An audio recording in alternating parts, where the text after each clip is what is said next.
Yes. Welcome in Duval Devout. You don't just need the theme song for this one to be hype, folks. It's starting to be mock draft time. We officially pushed this day back because while Kyle was stuck, I shouldn't say stuck, but was covering Orlando Magic basketball to make sure they were going to make the playoffs, Fans First Sports Network. Now it's back to football, and we are a fortnight away from draft action for the NFL. And of course, I'm a terrible scout, so I got plenty of help. And first off, I bring in none other than my personal champion, Travis D. Holmes. It's been mock draft season for a minute, but now that it's lying season, I felt it was time for you and I to get into it to help the people see the truth of things that could be going on out there. One of the stewards of the Duval Devout fanhood and also media space for the people that try to do it right. I mean, you could just say, I like the way you put it, but you could just say, hey man, it's lying season, so I brought the biggest liar I know, Travis D. Holmes. Let's go. It's for the people. Appreciate it. Appreciate you. I know you're a corner. It's not that you lie, it's just you forget because you have a short memory. Anyways, so defensive. Yeah. Love defense. Let's go. But couldn't do all of that alone. Had to bring in another opinion. That is always a fun time.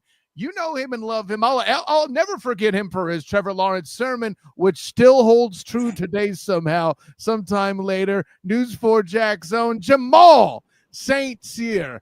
See, and listen, I got people set up that you're wearing a suit because I mentioned the sermon, but I like that cap, bro. That's tight. Hey, come on now, Nuck if you buck. Plus a little, it's football and like rap music, so this is perfect for me.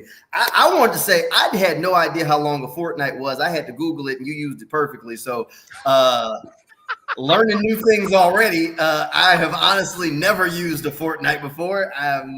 There you go. So, well, listen, this is what happens when your dad used to write for the Associated Press and would stand over you while writing thank you notes for grandma and grandpa at age 6.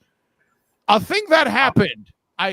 But I mean, apparently there was some positivity for it. He got to see me. He got to see me be a member of the media before he passed on. So he had that going for him. He enjoyed that part. But anyways, for all the tributes and all of that, we play some more tribute. My man, always in the first in the comments. Robert, what's going on, man?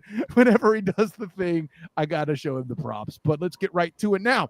You may be wondering, guys, how on earth do 3 great minds, 2 great minds and a guy that talks a lot, go through the mock draft process altogether? Well, for those that need review, you probably don't, but want to be reminded of how the healing can begin with the new front office. It's no longer a show between Trent Baalke and Doug Peterson. No, it's a new world order, right? James Gladstone, Liam Cohen, Big Tony Baselli as your executive vice president, GM, and new head coach, all in there too. Now, whether or not who's playing what role makes sense, I would assume as the head coach, I would be the one that kind of breaks the tie. But then depending on who you ask, like who actually has the most say in the front office? I'll let you guys hash that out. What would you say, Travis? I mean, who has the most say? I have to believe it was the guy who was hired first. I mean, but that's just my logic trying to kick in. I have to believe it's going to be Liam. But I mean, if you believe it the way that they say, they refuse to give you that straight answer. It's just hey, if we don't agree, we're just going to go on to the next guy. Everybody's been very consistent saying that. I'm gonna have to believe him. But okay, I mean, I don't know how that works in real life, but we're gonna find out today. Well, Jamal, you're the guest. Which role do you want to play? You want to be James, Big T, or Liam? I'm going to say, look, so here's my tier that, at least for this, I think Liam has the most say conventionally, but when it comes to the draft, I'd say it's Gladstone, then Liam, then Tony. Oh, that would be okay. Then the offensive lineman will break the tie. That's me. Boom. Perfect. Okay. Y'all can argue about who leaves weird Duval. That's fine. I worried about that. You're the youngest one. We'll say you Gladstone, Jamal. How about that? All right. We'll make it work. That works. So, with all that in mind, and this is the part where Kyle gets a little bit of lemon booty as we kick the tech in here. But there we go. For those wondering, lemon booty, nervousness. You heard lemon booty? Yeah. Come on. You know what it is when you eat a lemon. And you're getting all that nervous. All right. I get where you're coming from now. All right. Anyways, so with all that in mind, now for reference, of course, we use the Pro Football Network site for our draft simulations. The first 4 picks have been the most obvious in the world, of course. Cam Ward to Tennessee, Travis Hunter going to Cleveland at number 2, breaking the hearts of the Travis Hunters within the Duval Devout anywhere. New York going with Abdul Carter, avoiding the continued media circus, passing on Shedeur Sanders. And the other somewhat predictable pick, thanks to Mike Vrabel, Will Campbell, offensive tackle out of LSU, leaving the Jags on the clock at 5. Now, obviously, a lot of the talk here is Mason Graham at 5, but this is the part where I let everybody hash it out. Jamal James Gladstone, who you got? So for me, I think it comes down to 3 guys. It's Mason Graham, Armand Membu, Tet McMillan. I know everybody hates the Jalen Walker stuff right now, but I'd say he's probably the 4th guy who's firmly in there. That's where I'm at. I like Mason Graham. I think he's a good player. Travis, I don't know where you're at on him. I know we're kind of here on McMillan a little bit later on. But I mean, I'd probably bring Walker into the mix. So I'd probably lean Graham, Membu, or Walker there just from a stance standpoint and positional value. But I lean away from Graham. I don't know where you're at, Liam Cohen, but just because it's such a good defensive tackle class, like I don't think the gap between Mason Graham and what you could get in the second round is that colossal as it is on some of the other positions. Now, speaking of how you feel about instead of Tony Baselli for the moment, Travis and I have advised many times, if this happens, trade back. But no trades are our rules tonight for clarity. That is what I would want to do. That's what I think they'll ultimately do at 5. But you told me there were no trades, so we make a pick here. Right, exactly. Well, this is where it gets interesting because folks, everybody named them they all believe that Mason Graham is the pick. Mason Graham's the pick. Mason Graham's the pick in 50% of mock drafts at this current moment in time. And I've never really been ecstatic about the Mason Graham pick. It's just one of those picks that I would just be like, all right, cool. I see what you're going for. Cool. I'm fine with it. But no one wants to feel that way with their 5th pick in the draft. Come on, man. Like, so we're talking about really going for the best guy in the draft. I'm actually shocked that Jamal didn't also put Genty at least in that conversation. And I just can't see them doing that at 5.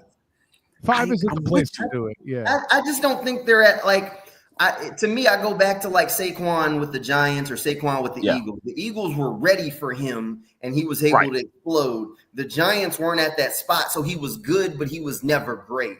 And I don't feel like the Jaguars are at the point in the process where they're a running back away. Like I think Genty would come in and be good, but like I feel like they have other places that they have to improve as a team before they're before you can say, all right, we're an Ashton Genty away from being this like dynamic team. You know what I mean? Like I just feel like they got to improve.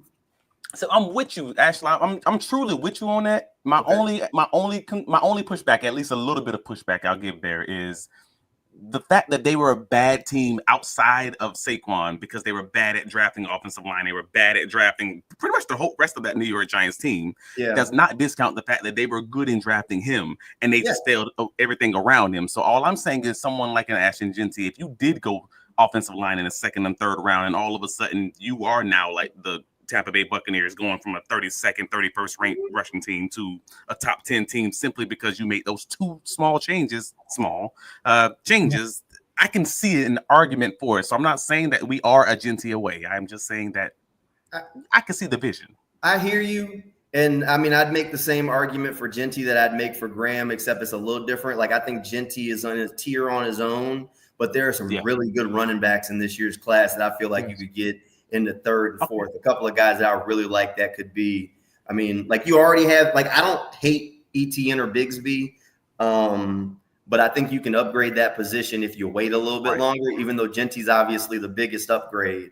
I think the investment in Membu is an investment in Trevor Lawrence, which that's the argument that we all got to make is at some point they have to invest in him.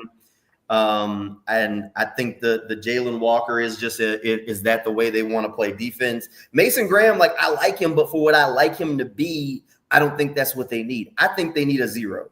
I think they need a big nose who gives you what they thought they were getting ready to get from Devon Hamilton. And I think you get that in the 4th or 5th round. And I don't think Mason Graham, if you're drafting a guy at 5, that's going to play the 0, he better be Vita freaking Vea. He better be able to give you something in the pass and something in the run, and I don't think that's who Mason is. Like, I think Mason's going to be good, but I just don't think you want to play him at the 0 all the time. You could call me biased all you want, but from hearing you guys talk about it, Big Tony T is going to tell y'all you're talking about investing in Trevor Lawrence, and that's awesome.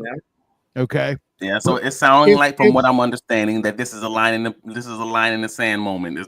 Am I correct in saying this for Jamal and Nash? No, I mean, who do you want? Do you want to go Genty right now? Is that where you're trying to convince me? I was leaning it. I ain't gonna lie to you. I was absolutely leaning it. But I'm truly with you on Mimbo. Like because if you put him at right guard. And then allow Patrick McCarry to truly just beat some real competition at those 2 tackle spots. I'm not against that at all. I think that actually make that would raise the whole floor. Like I can see the vision, I can see the argument. Hell, if you want to let him compete immediately at one of those tackle spots, that's fine. Also, Anton Harrison got to get better in the run game. I'm fine with it. But I can see your vision there also. Travis D. Cohen makes a great point, and we're talking about investing in Trevor Lawrence. The upside on Mimbu is you're not just investing in Trevor Lawrence, but should he falter by the end of his contract, he's going to be around for who the next quarterback might be if Trevor doesn't do the thing and Mimbu hits. Yeah. I think he's the bigger deal at this point. He could be the beginning of a run of offensive linemen, depending on where the Cowboys and Niners go later in the draft. They're both desperate for beef on the offensive side. The defensive side, the point you made, Jamal James Gladstone, is absolutely accurate. I think running backs are deep, granted. Ain't none of them close to Genty versatility-wise, I get that. But if Big Tony T is putting a vote in here, it's definitely for Mimbu. Call me biased as an O-lineman all you want. Hold on. Before we throw this pick in, Travis, where you at on Will Johnson? I always like Will Johnson. It's just his athleticism is what concerns me. And what I mean by it is like he's a solid corner technique wise, and he's going to be a good cornerback. But my problem is when you get into the league and you don't have a dominant defensive line in front of you, how athletic are you to be able to kind of to close those small gaps? So those college wide open and NFL wide open are 2 different things. Mm-hmm. Like that's what I mean. So when I see him get beat because he's athletically limited, we'll say, but then his defensive line gets a sack, and I'm just like, all right, cool. But that's probably a touchdown, or that's probably a long ball caught in the NFL. That's where I'm kind of stuck at with him. So, like, if you were talking about close to that 10 spot, he'd absolutely be there. But with this cornerback class, and a lot of those guys likely dropping, I just couldn't. So the most wow from you guys talking seems to be connected to Mimbu. Yeah. Yeah, I mean that seems to be where the conversation is going. The only thing is, like you said, we just got to have a plan for him because at 5 he has to. I mean, you got to start the guy at 5, right? I mean, so you're displacing one of the guys on the O line. Is it Anton or is it Ezra? Is where you're going to be talking about. They're going to be fighting it out, and that's what we want to see in camp anyway. Yes. So there we go. And you believe McCarry is locked in at that right guard spot? I'm not saying he's locked in at right guard. I think he's going to start somewhere. That starts somewhere.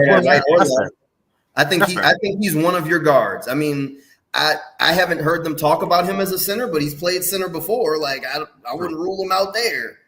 I think somewhere on the interior of that offensive line, McCarry is a starter. Travis D. Cohen, we got to get this pick in, or else Roger Goodell's going to start. No, we are in agreement. We are already in agreement, bro. And we know this will get faster as it goes on.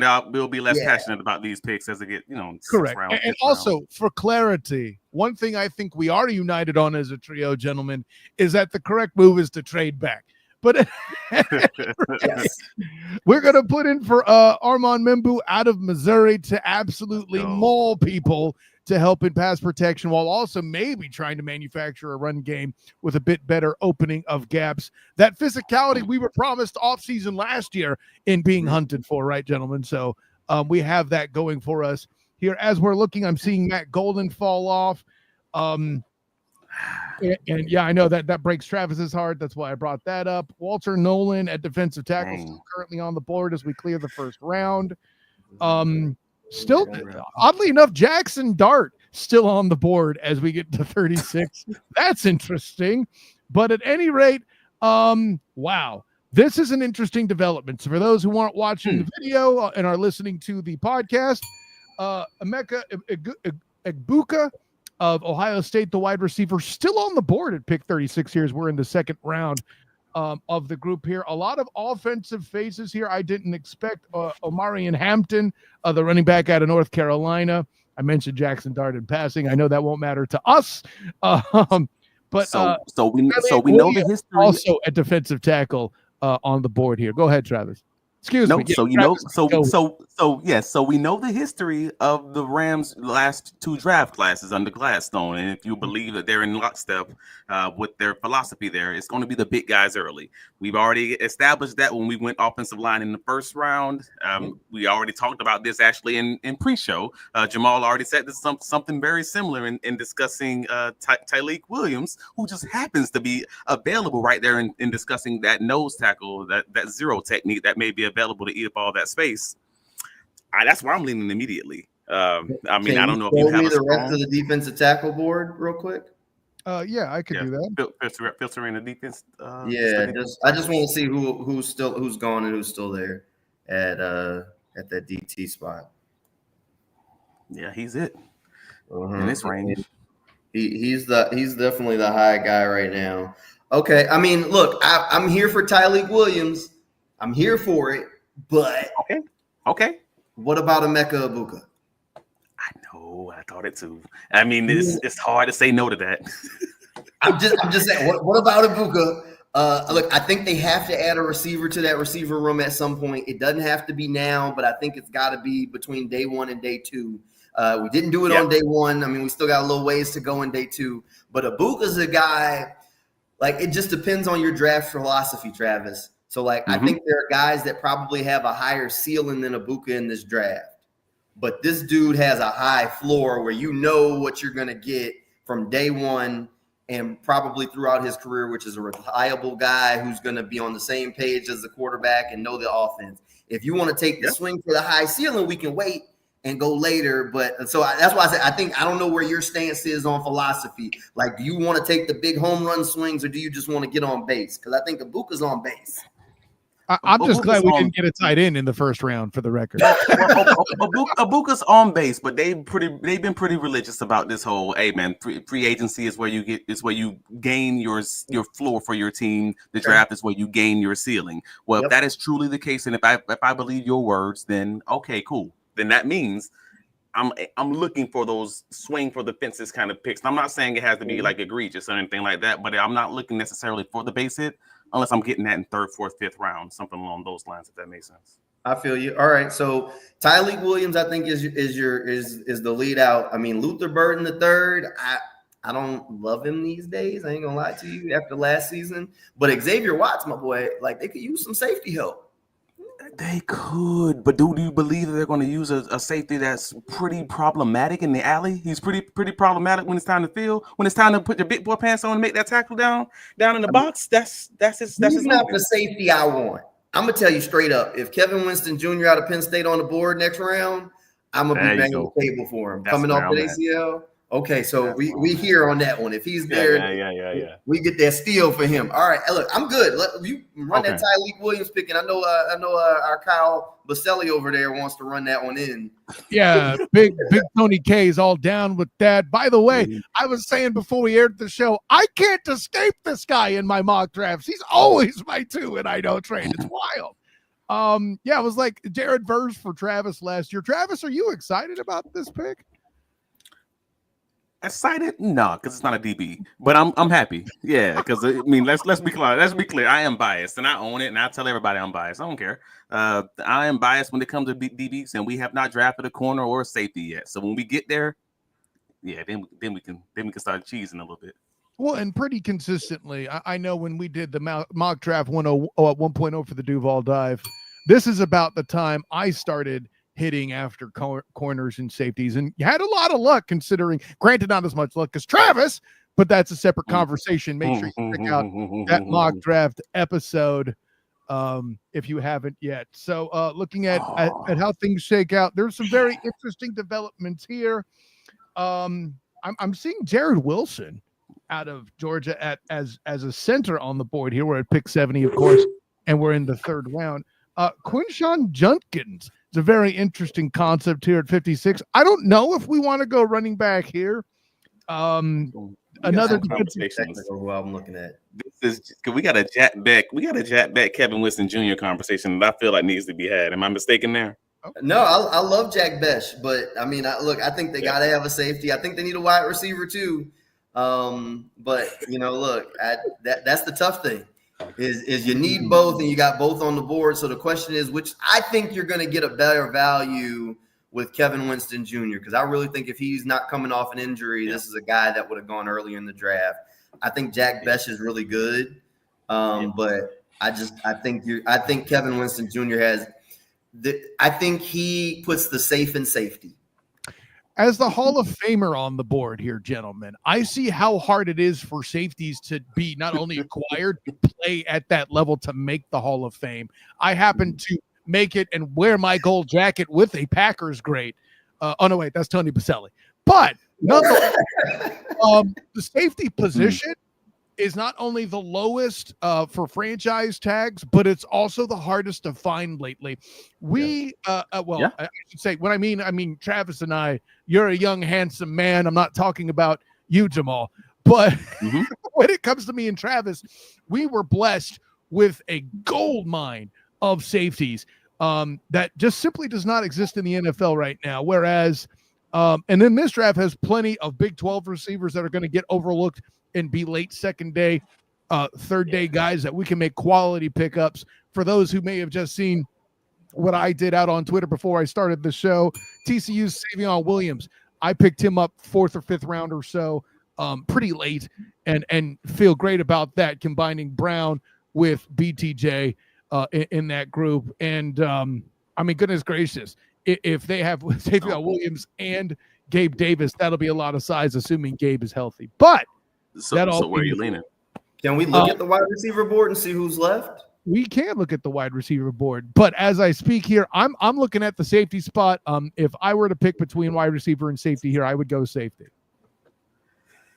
And yeah, there's a whole lot of richness upcoming. I believe our next pick is at 108, and there's still plenty of representation. It says next pick's at 88. They got one more. Or excuse me, yeah, I can't read. There's the double up in the third, so. Yeah. So my own banging the table for wide receiver here is because the hope is that Besh might mess around and still be there. But I do think there's a gap. Like I don't necessarily love Iamore or Elick, whatever. I don't know how to say his last name. I don't love him, and I don't think they're going to be big Isaiah Bond guys. So let me give you a counter argument or an argument toward going back right here. Okay. Is that you still have Billy Bowman, you still have Jalen Reed, you still have a few guys who could fill that safety spot at your next 2 picks. Okay.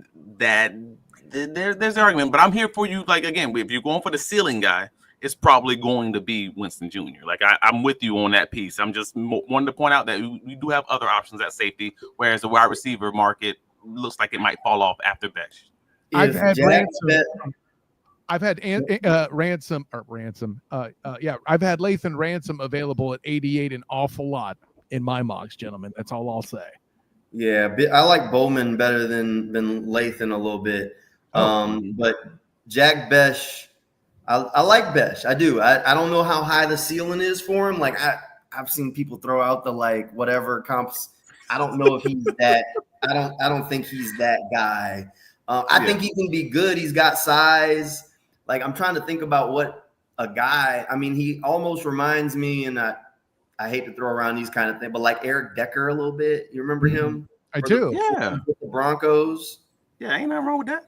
No, nothing wrong with that. He had a 1,000-yard season or 2 under his belt. He was good, sure-handed. Wasn't a burner, kind of big, bulky guy, kind of like Besh, who's not going out, but he's smart and can play inside, can play some in the slot. Like I don't hate that. It's Besh. It's Besh. He's from Louisiana. It's Besh. not Beck. Look at him going regional. I like that. That's what I'm talking about. He's a Louisiana guy. That's Besh.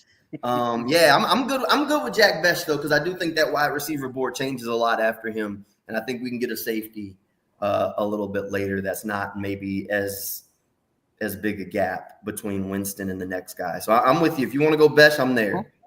Okay, that's where I'm at. Nash, So sorry, Mr. Baselli, are you with me? Well, I mean, in this case, since I'm the third vote, you have achieved consensus. I will sit back and call. I will hit my cell phone and call up Jack Besh and do the thing. Granted, it was the other TCU receiver I wanted in Savion Williams just because I love large players that move like that. But I'll get over myself. Maybe we'll get both. Maybe we'll get lucky. Who knows? Anyways. Jack at 70. I like it. That's what I'm talking about. Let's go. Rich. Let's go. We're proud of you, There it is. Paul James Gladstone. We're proud of you. Consensus. And so as we're going, the double up is approaching. It's very interesting watching this form up. I'm getting some offensive tackles rising to the cream here. That could be an interesting look. I know we already got Mumbu earlier. I'm seeing DJ Giddens, who's somebody I'm big on from my coverage of the black and gold banneret. So there's all that. Jamal knew that bell was coming. Giddens is one of my guys. Yeah, he's incredibly versatile. Yeah, but so I find it interesting. Josiah Stewart is here on the edge. Yeah, gentlemen, let's weigh it out. I like Stewart, but I love DJ Giddens, and I can't believe I'm going to pitch the pass on him here because I'm about to. Omar Norman Lott in the third round. You snatch up we got Tyleik Williams, but he's not giving you pass rush juice. Norman Lott is going to give you some pass rush juice from the interior. And how many times did we watch the games last year and say Josh Hines-Allen and Trayvon Walker would have had so many more sacks if there was any sort of pass rush from the inside of that defensive line? You draft that dude, and all of a sudden you're going to start seeing a difference on the inside of that line.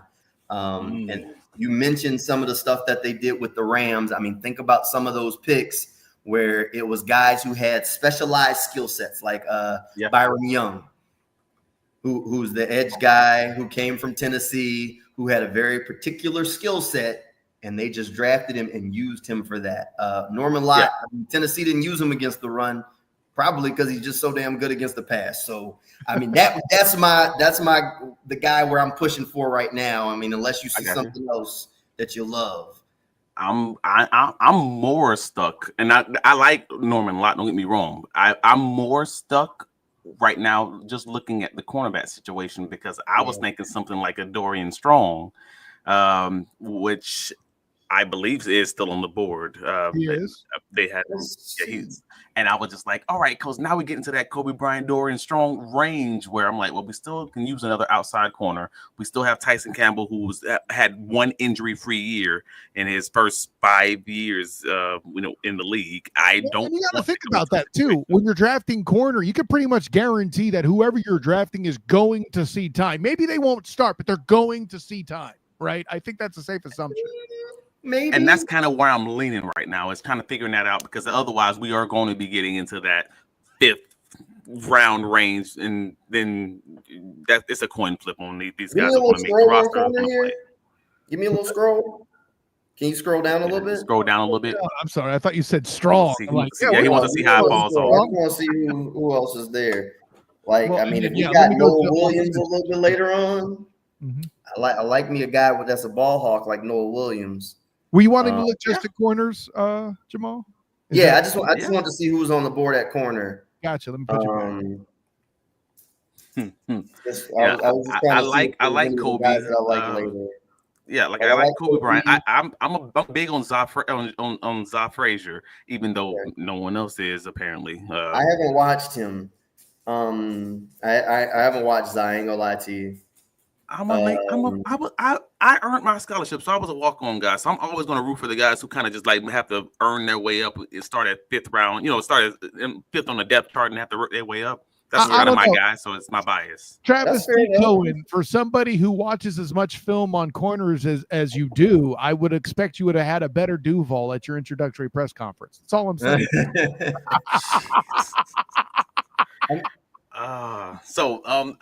That's my argument is yes. If you truly are on board with going for another 3 technique and we can just make this D line truly dominant up front, I'm with you on that. That's how you kind of build up those trenches. But I also still am concerned that we're going to leave, Campanile out in the cold, like we've done so many defensive coordinators in the past, with not giving them guys all the guys they need in case the injury comes up. Or just are you really going to be able to fill all the holes though? Like the defense? Of course not. Yeah, of course not. That's That's just not going to happen.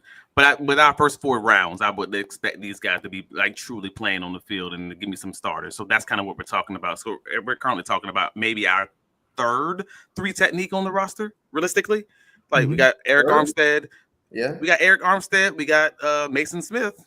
And then we'd have Omar Norman Lott. Like that would be our third 3 technique on the roster right now. Well, That's James, a hard sell for me. You've had a book on Mason Smith for some time since your time with the Rams. I mean, does he really excite you at this point with what you've seen? That's the question, right? That is I the think question. you don't know, and you've already got him in the building, which he is a high ceiling kind of guy who came on. I mean, I think there's also a conversation to be had about the third edge. I mean, either way, the guy we're drafting here at this point, I don't think is walking into a starting job. They're going to compete for a role in case of injury. So I think like for Omar Norman Lott, he's in the same kind of position. If we went Josiah Stewart, I mean, we haven't talked about Ashton, the Louisville guy, who's really good, but I mean, I'd lean Josiah Stewart over him. I mean, we've been talking about a third edge for a long time who would immediately have a role. Just at that cornerback spot, I think you're drafting a guy, and like I wanted to talk about Will Johnson early, just to see where you were at, because I do think they have a need at corner, but I don't want to force a pick at this point over maybe a guy that could be more impactful just to say you got one. You know what I mean? I feel you. So if you give me those 3 guys, I understand the argument, and I'm probably leaning either it was going to be, again, Dorian Strong, or it was going to be something like Josiah Stewart as my second. So again, if it's a line in the sand moment, I'm probably going to go with the Josiah Stewart to at least have that role and maybe get 60% of snaps at the third edge and kind of figure it out from there. I think Stewart's a guy that they're going to scream intangibly rich, that they're going to love watching. And I'd be willing to bet if they don't go Mason Smith, they get him later and be like, man, every time we watched Mason Graham, we just kept looking at this other guy out there on the field saying how good he was too. Tear him up. So, I think Josiah Stewart fills a need that has been screaming on this roster for a long time. I mean, basically since Arden Key left, of a third edge. So that way, maybe you can even give Trayvon some of them inside pass rush reps, or those guys can take a break. I was going to mention that too. I mean, first of all, you break people's hearts with Arden Key, but then you came right back making a good point about Trayvon's versatility. You did extend him. Let's let him earn a little bit more of that 15 million-ish bucks. But yeah, so are you two in agreement on Josiah?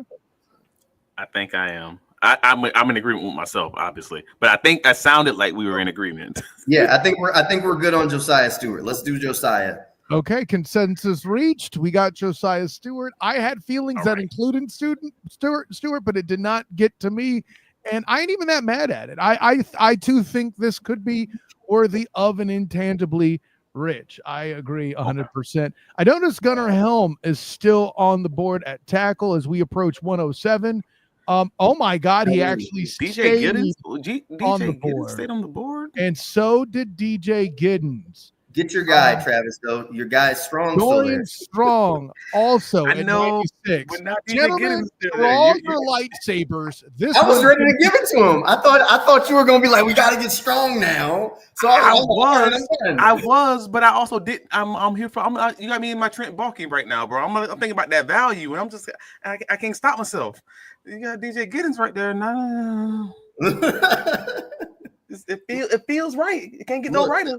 I am a Giddens guy. Don't get me twisted at all. I mean, look, there's 3 guys on this board right now that are screaming at me. DJ Giddens, who I love as a running back. You mentioned Dorian Strong. I do think they need depth at corner. I mean, we could wait and try and go with Quincy Riley, who I don't hate, or Noel Williams. But Billy Bowman's also there, and we kind of push safety down the board a little bit. And I do think they need some depth at safety, but I think they need some depth at corner, and I think they could use a running back. So I think for me, that's where I would narrow it down to, is the guys in this tier would be those three. Well, here's the thing, gentlemen. I like all three of them. I mean, as much as I've been a stan for DJ Giddens, even though I've been writing for a UCF outlet, Martinez too. Look at all the dudes that are still on the board at running back. This running back board is crazy.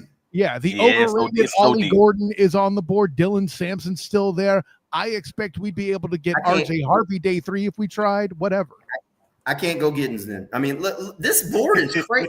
How is Martinez still on the board at this point? I mean, Tootin love. Sampson should be long gone. I mean, RJ Harvey, that's your guy. Devin Neal. Look, I am a Kyle Manung guy. It's a really deep class. It's a very deep class. And somehow or another, Bo Scadaboo's off the board already with all these other guys that are due. That's okay, sure. Oh, yeah. That's the thing. Yeah, I think we got to wait on running back, man. Raheem Rocket Sanders, it could be something we still can get late, too. So then we are So we're really having a conversation between corner and safety, and not necessarily which one is the bigger need, but more which one is the better prospect for what we want to do. Yeah, I think the better player. I don't think safety is like a huge need, because like technically right now you still have Savage. You just brought in Eric Murray. I mean, they have guys there. Like, so do you feel like they're going to retain Savage though? I feel like Darnell may be on his way out. He's seeking another system, right? I mean, I think we can talk about a handful of guys that are on this roster that maybe don't fit the vision, but right now they're still there. I mean, I think we're talking about running back because we could see them making a move there. Like, I mean, if there's players that are traded during the draft, there's a couple of guys on the roster that I think are in that conversation. I think that's why we keep talking about a few of these positions. Yeah. And Gibbs would compete with Tank in the backfield. I completely see where you're going there. Yeah. So I'm here with Strong. He originally gave it to me first, and then I pushed back to try to go for running back. But now that I've seen the rest of that board, you're right, man. I'm here for Dorian Strong. Yeah, I mean, I think that's your guy. I think you made it. Like, I think they do need corner. I think they need corner more than safety. If you like Strong and feel good about him, I say we run the pick in. Well, as a former Trojan that I am here as Kyle Baselli, I would like to stay in my new conference if possible. We can't because you guys have out-consensused me with an ACC player, so I'll just have to live with it. Dorian Strong is the pick at one. Kind of like Corey Horton as a steal later on too. Just by the way, Colorado State guy. I think he could be a swipe. That's a certain possibility. Waiting for the 126 coming up. Tony Horton on the board, or just dropped off. Savion Williams still there. That's fascinating. Oh no, he just dropped off the board too. So much for that dream. Torrey Horton is just off the board. Yep. The board giveth and taketh away. Snap. However, Jonas Sanker at safety here as we get ready to pick round 4 with a pick 126 here. That's fascinating. Ty Felton jumps up here at receiver. CJ West, the defensive tackle. Logan Brown, offensive tackle for Kansas as well. And Damian Martinez at running back. Ollie Gordon available at Oklahoma State. The slightly overrated Ollie Gordon, if you ask me.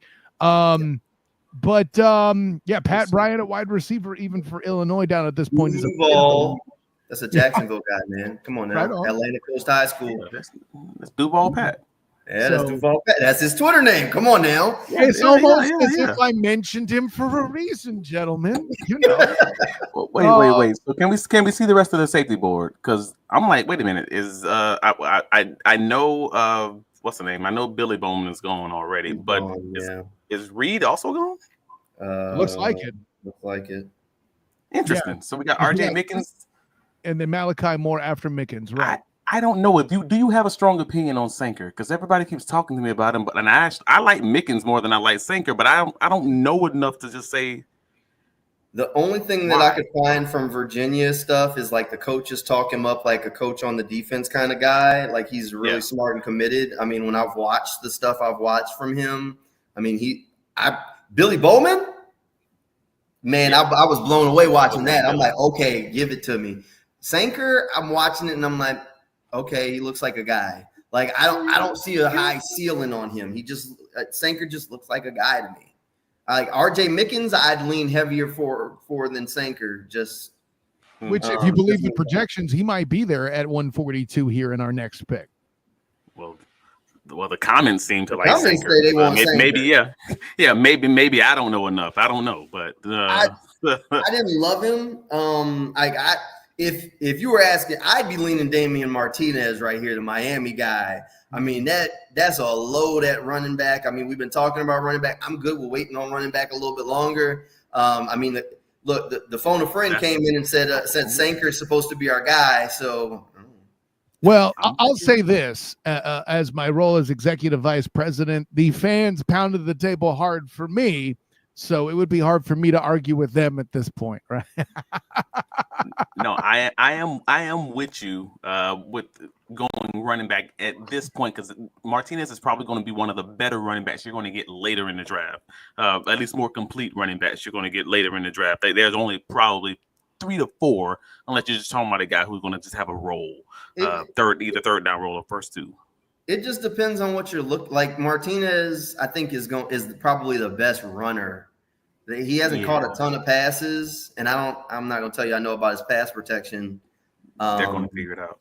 Well, in Miami too, what I can't tell you about Cristobal's offensive line up front is he wouldn't have a need to do a whole lot of run blocking because that group was stout. So that's something to think about. Right. I mean, like the best pass protector left is look, he's tank. Yeah, Martinez is nasty with it. Yeah, I mean, right. Martinez is nasty with it. Like I said, I love Kyle Monungai from Rutgers, and he is a dude in pass protection too. So like, if you want to pass on Martinez to go with Sanker, 15-year career, I'm that's listening. It. If you want to pass on him to go for another receiver, because I think that receiver room is going to get flipped at the bottom end. I mean, if you want to convince me of Pat Bryant, I would really like Pat. And he's a local guy. So I think there's a couple of ways I go. I like CJ West. I just don't think the Jaguars, I don't think they're at a point where he's going to move the needle enough to go for that second defensive tackle for CJ. Yeah, not me. So I like Ty Felton because I thought that was at least a solid option if you're talking about a later receiver. This is already the if I'm looking at it like the Los Angeles, I said it right, the Rams. Then they had what was it? A smaller receiver, smaller, skinny receiver. Tutu Atwell. There we go. And I'm looking at it in that lens, like, all right, cool. I can see it. I can see a Ty Felton kind of situation there. Works as long as you can still play a little bit inside outside. We'll figure out how to keep you off the line. We're good there. I hear you on Ty, and I think that fits because I think they got to flip the bottom of that receiver room. I mean, if you look at it right now, Parker, Gabe, Diami, Brian, and now Jack Besh is 5. This would give you your wide receiver 6. We don't know how long Gabe's going to necessarily be here. Diami's on a 1-year contract. So, I mean, you got to start building toward the future a year ahead. I mean, that's generally where you draft. Good teams draft a year in advance. Well, and let's give another consideration to this, guys. Can Ty Felton be a contributor on special teams returning kicks as well? I don't know. The new kickoff, I don't like. To me, I think the new kickoff rules, you need a guy who can break a tackle. I want a running back or a thick dude. Like Parker Washington, I like because Parker's built like a running back. But I prefer like a running back returning kicks just because I think you got to be able to pick a lane. It's more like running game. I mean, if you watch some of the kickoffs last year that got taken to the house, you saw teams running traps and counters back there with the blockers. So I would prefer if I'm a special teams guy pulling a running back there that knows how to read those blocks and take that cut and can break and is used to breaking a tackle. Not to say that Ty Felton can't do it, but I'd prefer a little bit of a thicker dude that's going to shed up tackle. So maybe if I don't know if Felton and Martinez were a tie, I just broke it by accident in favor of Martinez. Okay, interesting. You might have. I guess maybe. I mean, in the words of Liam Cohen, special teams matter. Yes. Well done, Travis D. Cohen. Yeah, I'm speaking to myself in the third person. This is so I don't know if anybody has a lean right now because again, I can make the argument for receiver with Ty Felton. I can make the receiver. I can make the argument for a safety again, not for Sanker, even though I guess it sounds like the comments like him. I don't. If that's the case, maybe like I need to watch more tape. It sounds like you two in this room want to float on safety because you don't want to bring in just a guy. I was told that this part of the room was for the ceiling. No offense to the but I hate looking at their ranking of how the players look because at this point in the draft, if you have a guy that's 180 and they get drafted in the 126 spot, that's negligible. Like whatever, man. Like that's not really worth arguing. That means nothing. So I hate doing that because again, I said earlier I've had Jalen Reed over Jonas Sanker, but again, the comments seem to love him for whatever reason. So if I am going safety right now, that's who I'm going with, just to be clear. But like I said, to hear both of you talk about, is he still on the board? He is not. Travis is dreaming. Oh, okay, my bad. The guy who said, "Hey man, this thing's throwing me off, man, because I'm not looking at all the safeties." You are now. These are the safeties that are left. So it's just Mickens and like Mickens is nice. Yeah, Mickens is cool. Mickens is good. I would know from like not Reed. Yeah, he's not Reed though, but yeah, he's good. Ain't none of them gonna be Reed. He's off the board. Did Reed go the pick before? Is that who went 125? What was that? Reed, yeah, one pick before. He literally went the pick before. Blast you, Ray. But no, but Mickens is he can still play over the top, and if you're going to be playing a lot of those too high safety looks, whether it's cover 8, cover 2, cover 4, whatever, like then I still think we'll be fine with someone like Mickens because we don't have anyone right now to play that role other than unless you want to look at Dewey in that kind of a role. Savage is not really that guy. So we're kind of and neither truly is Eric Lewis. He's more of a box guy. So yeah, I still wouldn't be against going to RJ Mickens route. Well, otherwise, if no one's strong about anything, I'm still going to safety route. I think right now you've got Murray and Dewey like slotted in as your safeties, and I don't know if they can necessarily love that. So, but I'll say this: I don't think you're drafting a guy in the 4th round right now and just saying he's going to just unseat one of these dudes.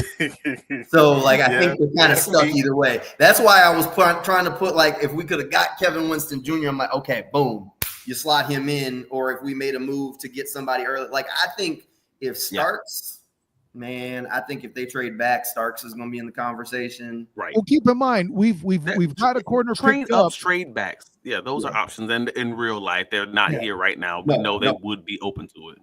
But I think something we need to mention here too, Darian Strong, we've already upgraded at corner. We have 2 upgrades up front as well.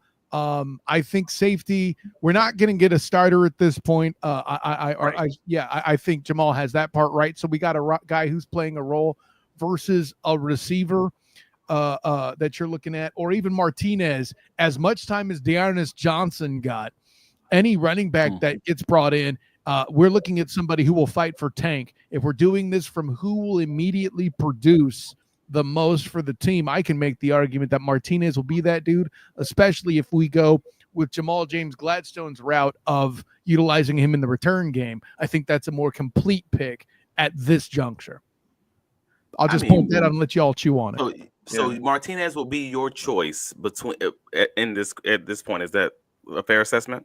Yeah, because I'm listening to you two talk. Y'all ain't that bought on Sanker here, and you like guys better for fit with the next pick.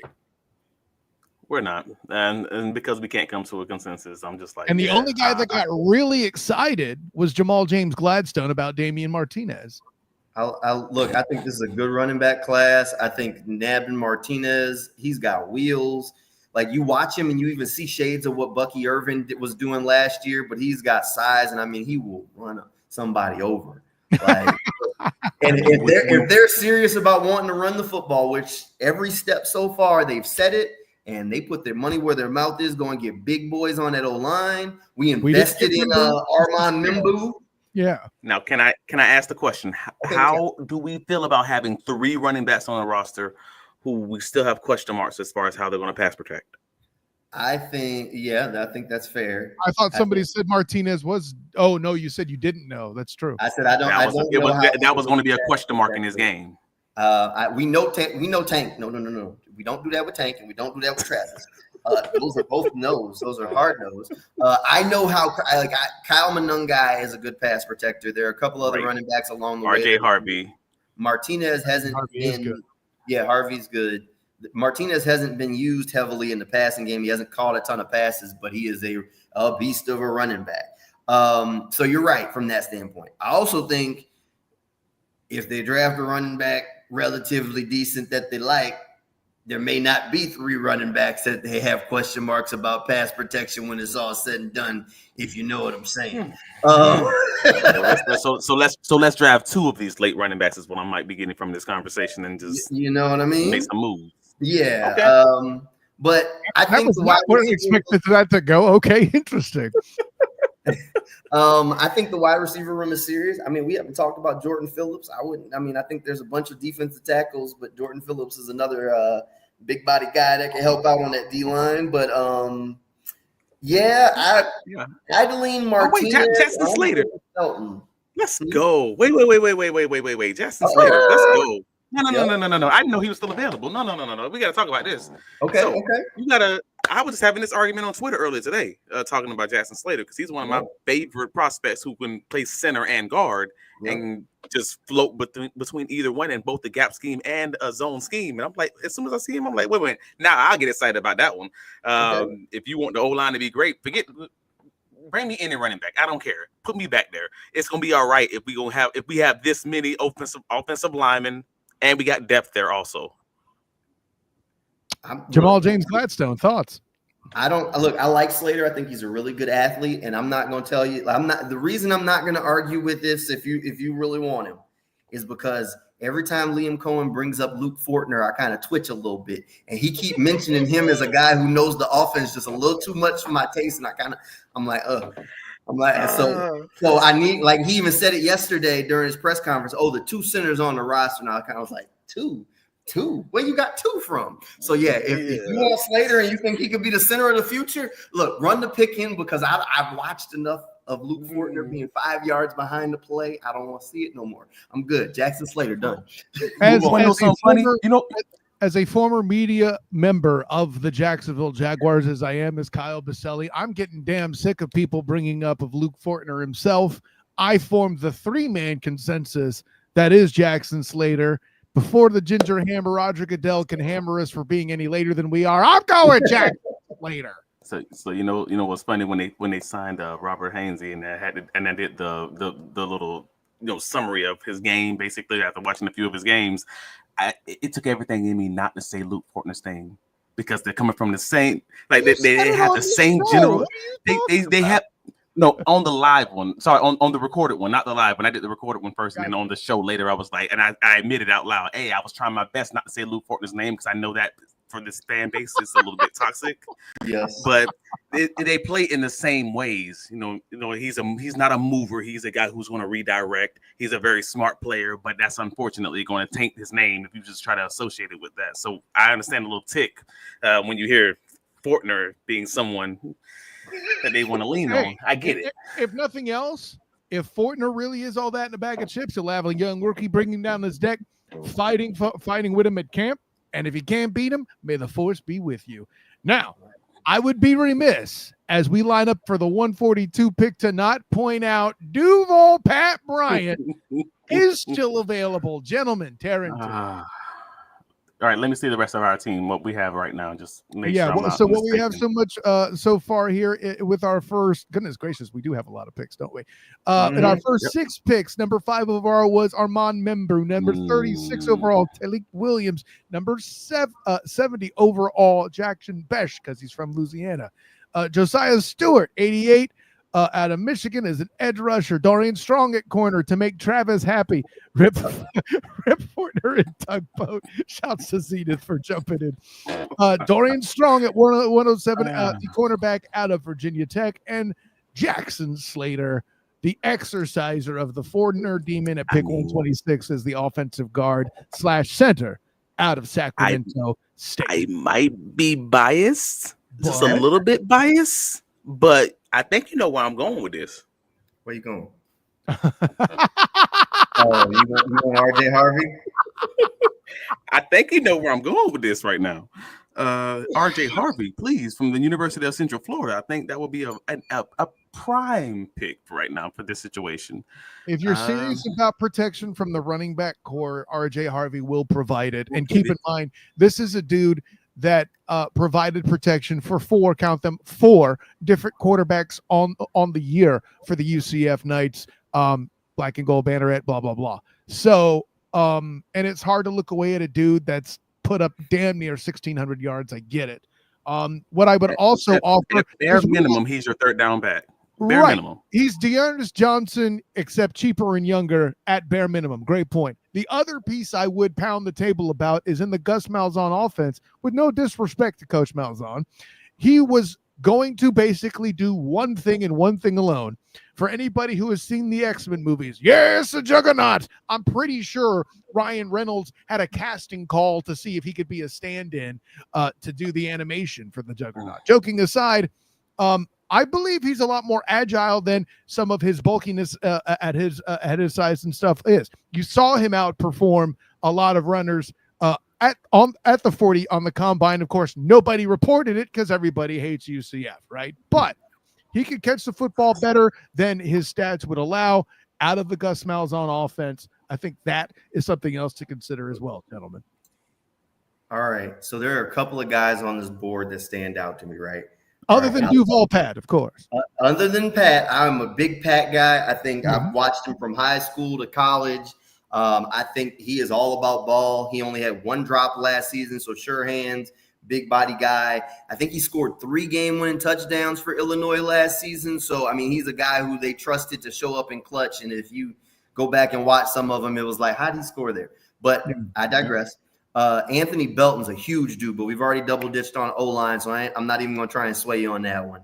Jamari Caldwell, let me tell you, if we hadn't gone Williams in the second round, would I be banging the freaking table to get Caldwell? That was he is the only reason why I was kind of hesitant to go Williams, is because I was like, if we could get Caldwell, he's short arms, but he's wide. And that boy hustles around the football field, and you love it. You see him getting out there after some sweeps, hustling. So I really like Caldwell, but I don't think he fits with what our class is coming together as right now. So if there were 3 guys that I was going to narrow it down to, it would be RJ Harvey, it would be Pat Bryant, and honestly, it'd be the linebacker Danny Stretzman. Because we're talking a year ahead, and let's think about Devin Lloyd.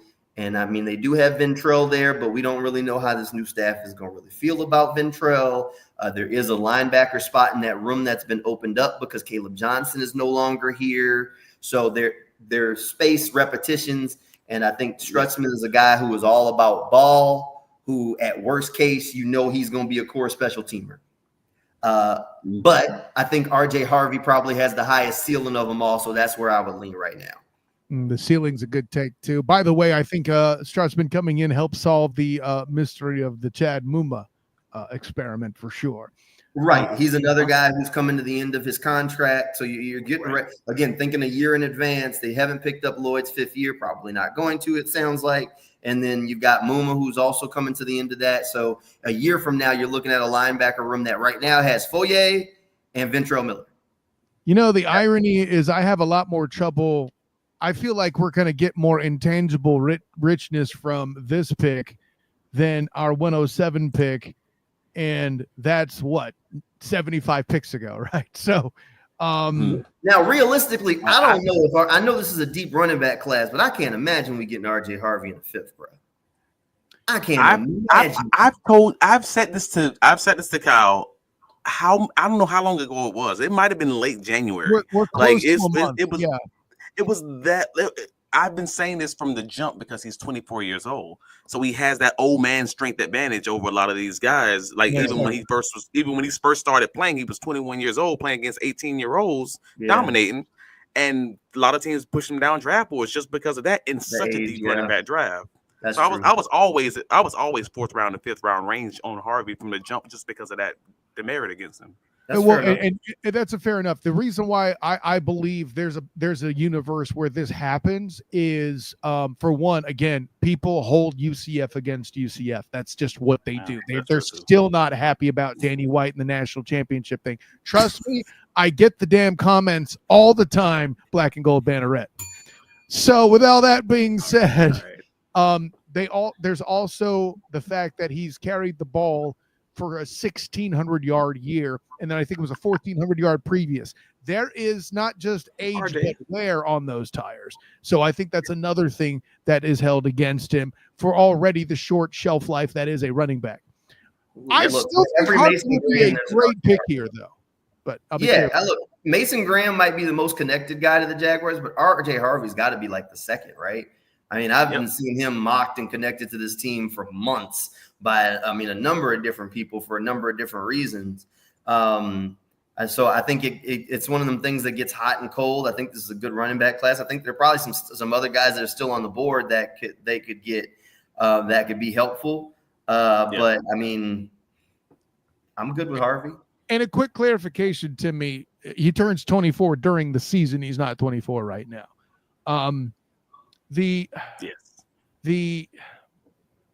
But I can make a great defense for Pat too here, man, because I like having that two receivers, man.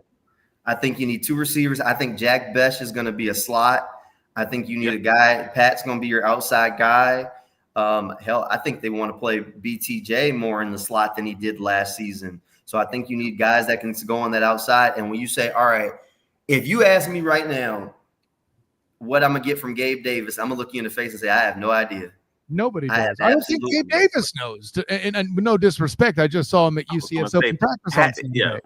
But that is your Gabe Davis replacement. Like that is absolutely what it is. That's what I'm thinking. That's why I love this dude as a player. I mean, I think he's got sure hands. He's all about ball. I love the idea of bringing back a hometown guy. I mean, I think that those are the kind of guys that instantly become fan favorites for a number of reasons. This Sunday went from a pro UCF pick to an anti UCF pick. Look, you swung it.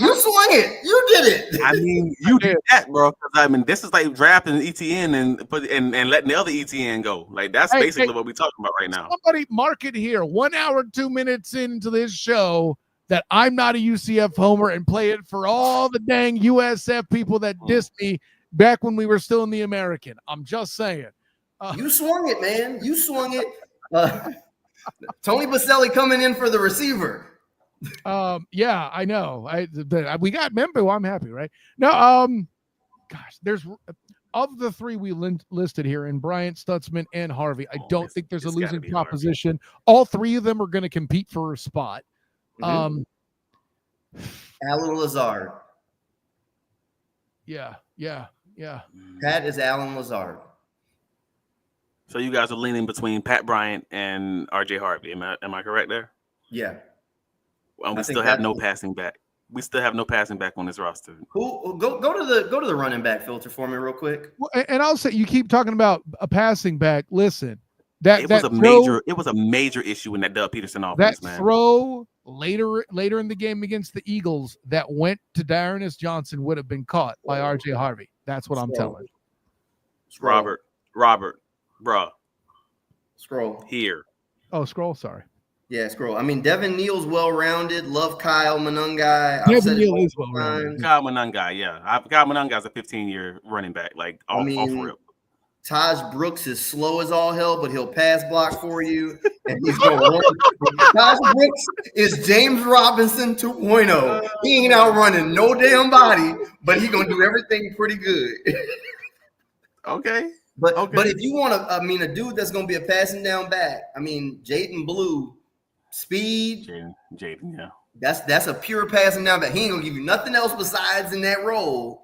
I was looking to see if Brashard Smith was still hanging around. No, I don't think. Because I was going to say, that's your passing down back right there. LaQuint Allen ain't bad either. I mean, this is just a crazy running back class, honestly. Yeah, you're gonna have some nice undrafted free agents. Yes. Yeah, I mean, like if I can get Montrell Johnson off the street, I'll take him as an undrafted free agent because he's one of them dudes that's gonna hang around the league for 5-6 years.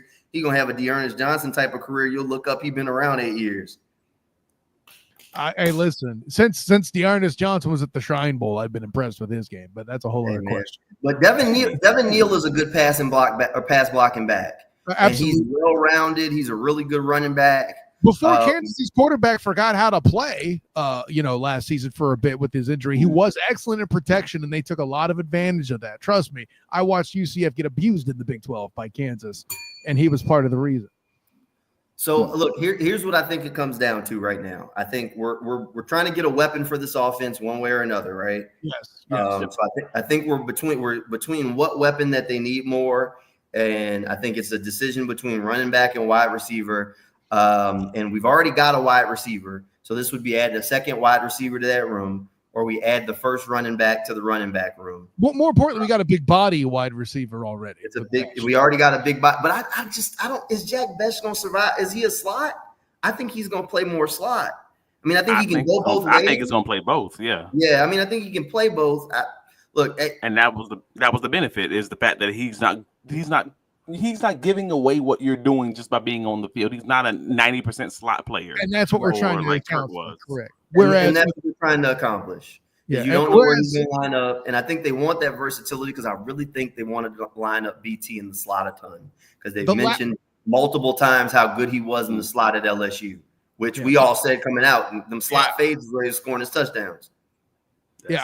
I'll say this too. The guy in RJ Harvey is used to getting that short yardage stuff that the Jags just seem unable to make happen. I think that has to be thought about here. Timmy Devil.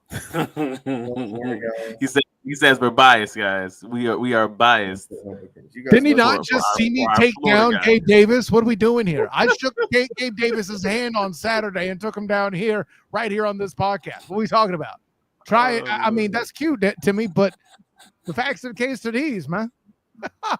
Shouts to Gabe Davis. We are in the 5th round talking about drafting. We've been here for a while. Have we even drafted a Florida guy yet? Go to the picks. I don't know that we've actually drafted one. That's the worst part about that. That makes it funny. Have we drafted who? What now? A Florida guy. We haven't drafted a Florida guy yet. How much for that? How about that bias right there, Timmy? Yeah. 0 players from Florida, but we have a Florida bias. We got one SEC guy. We don't even have anybody named DeSantis on here. What are you talking about? And we already went Sacramento State. Come on now. That's right. Kyle Baselli is happy with our California representation. All right. So let's wrap up this 5th round, man. Wrapping up the 5th round. I think it's Harvey or Bryant. All right. So you're leaning which one? I'm leaning Bryant. You know my lean. My lean.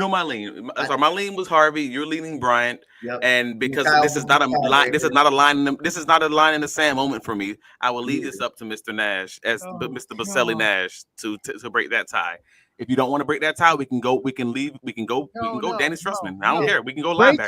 Breaking the tie is my job as Big Tony Tebow. This is what I'm doing here. Okay. Big Tony K is in the building. I've changed my name so many times. So the main reason I'm avoiding it is to not be called biased, but I really think because we have the big body receiver already and we need a protection back, give me RJ Harvey, UCF. All right. Say it. Yes, say it. All right. Is that pick intangible? Bottle against the wall. That's right. Yes. Either way, I feel like we get an intangibly rich pick there. That's what I'm saying. That's where I'm at. So yeah, we're waiting for pick. The intangibly rich have to be. We in agreement. We weren't in agreement. We had to get a tiebreaker on it, so I can't even give RJ Harvey the intangibly rich. But maybe we'll come to a consensus. I feel like there's a universe where Jamal James Gladstone is impressed by RJ Harvey, as they don't pick up the option on Tank Bigsby, and that's a thing that can happen. No option. So a very interesting development here as we get to the 182nd pick. A safety is currently available in Sebastian Castro out of Iowa, which means he could stop the run. I don't know about anything else, but he could probably stop the run.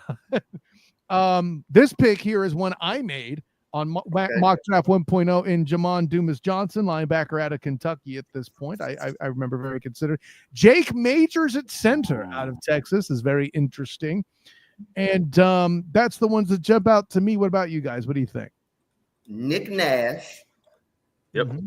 You want to talk about a guy who is a ball of clay. I mean, but he's older. He is an older player, but he is a ball of clay as a receiver because he switched from quarterback late. Did some good things at San Jose State, enough where you feel kind of okay, but you know your window of getting the best out of that clay ain't exactly that wide. So you don't love a ball of clay guy that's kind of a little bit older. So we were talking about a defensive tackle earlier, Ty Robinson. Mm-hmm. The Rams drafted Braden Fisk last year. Ty Robinson is like sweet and low version of Braden Fisk. I mean, crazy athlete. He not quite as explosive as Fisk was, but he's explosive. He can give you some of that stuff, a little versatility if you need a heavy defensive end. He played some of that at Nebraska too, but he can give you some of that pass rush and push on the interior that you need if you get the most out of him. So Ty Robinson and Nick Nash would be the two that stand out to me. Between the two right now, I'd be leaning Ty. By the way, Travis D. Cohen, if Jamal James Gladstone is so impressed by former quarterbacks, how come he wasn't more pro Harvey in the previous round? But whatever, that's cool. So obviously, it's the Florida bias. That's what's going on. It's not the quarterback. Actually, I'm with Robert a little bit on this one because what's the comment? Let's see it. Johnson or Castro? Not that I'm with Castro, but Jamon Dumas Johnson, linebacker from that's Kentucky. Right too. That's why we talked about him for I don't even know, maybe a month ago when we first started talking about. If we didn't get Jackson Slater, if we didn't get Jackson Slater, I would have added Majors to the list, but we did, so we don't. Very simple. Yeah, that's the only reason I didn't mention Majors is because we kind of already. That's good. I enjoyed his ability to shed, and I thought that was something that we talked about, and it might have been our first mock draft. I ended up getting him then. And I was like, all right, yeah, and he already has that Liam Cohen. And he already has that Liam Cohen connection, and I was just like, yeah, maybe I can see that happening, but that just depends on how Campanelli feels. Like, right, that may not have any Kentucky connection. I don't know. It sounded more to me like Travis D. Cohen be Travis D. knowing some ball. Snap. Oh gosh, yeah. What tight ends are on the board? Timmy Devil. That's what Timmy Devil's asking. So we're gonna. Answer this young man's questions. Yeah, we could use a tight end at some point. I can listen. Crazy athlete. I said you get Jackson Halls a little later. Yeah, that's a good. That's a good run. I said this in mock 1.0, Jamal. Like, you could UDFA a tight end. I'll be fine with that if you could find better options. Yeah, look, I mean, if they're going to go tight end, like, I think you've gone there already. I mean, Jackson Halls, I don't think he's that different from what you got already in like Johnny Munt and Kyle Long. Like, I think that's where he's going to be as his career is just that second to third tight end that's really a good run blocker. I mean, if you want to have a crazy conversation and when I've done enough of these simulators, like at some point Loveland's on the board in the second round, then I'm always looking at it like, well, that's a big boy now. That's a big boy now. Like, I mean, he ain't quite your inline tight end, but maybe we bulk him up in the NFL a little bit, you know? I mean, it's a big boy now. Like, I think he could give you the snaps and be respectable there. But I think neither here nor there, and I don't want to go down the rabbit hole. But if we were going to go tight end, I think we've gone it already. Like I was kind of looking at Gunnar Helm. I think he's a guy that they'll really like as intangibly rich, who did some good things at Texas. So I just don't, and I think they're going to lean on. There it is. I think they're really going to lean on Brenton Strange and trust those other two guys. Like I think they like them for what they're going to bring and what they need out of their second and third tight end. So I wouldn't go tight end here, not with what's on the board anyway. I agree. I'm good with the linebacker out of Kentucky, though. You need a plan in case Strange goes. That's fair. Look, I think Timmy is right. Well, they do need a plan in case he goes down. But outside of Jalen, the dude from Texas Tech, I don't know that Jackson Hawes is going to be a guy that you put in if Brenton Strange goes down and you're like, oh, here it is, you know? That's it. That's the point. You don't drafting the guy just to sit in a position in case it goes down, but you don't actually have a true belief that they're going to be able to do it in their first season. Right. So, and that's the thing. That's why I said if you're going to go tight end, I feel like they've gone it already. And that's one of the things where we kind of had the conversation earlier about you can't fill all the holes on this roster in one draft. We just can't. Right. I think we can try and find stopgap free agent. Yeah, and I think that's what Johnny Munt is, and I think that's what Kyle Long is. I think both of them are solid guys. Where if Strange goes down, maybe you reduce that tight end's role in the passing game and just let those guys block the way that, and that's because that's what they were brought in to do. If you want to take a swing at potential at tight end, I mean, I don't know. I mean, I don't think Gadsden is a tight end in the NFL. I think he's more of a big. You may have to move him back to receiver, but if you want to take a swing at a guy with a ceiling, I'm sure Gadsden's still hanging around somewhere. But I don't know that he's going to play tight end in the NFL. I really don't. I think he's going to have to move back to wide receiver. But I like him as like a late round guy. Maybe he's gone. He might be gone. Yeah, I don't see him. I'm not, but like I was saying earlier, I'm with Robert. I'm not against Castro. He's a nice, solid box safety who can maybe compete with Eric Lewis. Like I don't think that's a crazy thought process. You know that's what Eric Lewis for the most part is, and he's going to be in position on that back end. Eric Murray. Eric Murray. Wait, what did I say? You said Lewis. You're thinking Jordan Lewis. Yeah, I'm mixing combining the two. Yeah. Murray. Yeah, I'm combining them both. Yeah. Eric Murray, yeah, that's what he is, and he's going to be in the right spot. But maybe that'll give you an opportunity to younger guy kind of fill in that same mold and kind of take it from there. Again, you're already talking about safety depth, and that's a position that we kind of need someone at. So I think that would be a solid one, unless you want to go like maybe a linebacker route or somewhere. What I find interesting is we're talking about what if Brenton Strange goes down. Meanwhile, Foye Oluokun is another year older. In what I think he's on a 5th straight year at least of 100 or more tackles, and we're not even talking about linebacker here. That's asinine to me. I think Jamon Dumas-Johnson is the clear pick if we're doing need at this point. Well, don't forget now. I do like Ventrell when he was given an opportunity in them hockey switches. Now they just never let the boy play. So I don't know how this new coaching staff likes Ventrell. I think they'll really like him. But I think this is also the dude that replaces Chad Moonman. Yes, I do think. Don't get me wrong. As I said on the last pick, I think they have to add to the linebacker room somehow. Yes. If y'all like Dumas Johnson, I'm good. Like, let's run there. Travis D. Cohen does have experience at that program. Run the pick in. Run the pick in. Do we have consensus? We have consensus. Run the pick in. We good. We are good. Tangibly rich. That linebacker room, you can't just keep going with the linebacker. I mean, we're in round 6 at this point. I mean, you got to have guys that are replacing some of those guys and looking a year ahead. Those are your special team guys anyways. And again, special teams matter. Let's do it. I think it's fascinating here at the 194 spot that we have Nevada safety Kitten Crawford available. We have a number of defensive tackles. Jamal James Gladstone's guy, Ty Robinson, still here on the board at this point. Very fascinating stuff. Cody Lindenberg out of Minnesota, linebacker. We've already heard about on this show how I feel about Golden Gopher players.